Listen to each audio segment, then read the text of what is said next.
มันสูงที่ผมติดแหละก็มารีวิวนะครับรีวิวหลังเหตุปะทะอันนี้เป็นหางลูกคอ บินเขา60อันนี้นี่เป็นหัวกระสุนของปืนกลจานหัวกระสุนนะครับอันนี้ก็เป็นเปลือกของ น่าจะไม่บีมก็ปืนใหญ่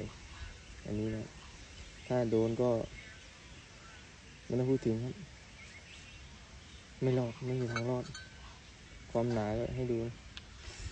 ความหนาน่าจะประมาณ2 มิลนะ2 มิลได้3-4กูเลยพี่เนี่ย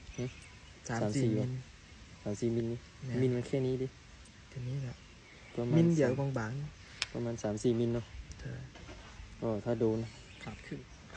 ก็ไม่น่ารอดแต่ก็โชคดีที่เรารอดมาได้เพราะว่าเหตุผลที่เรารอดได้เพราะคือเก่งมากไปกันต่อ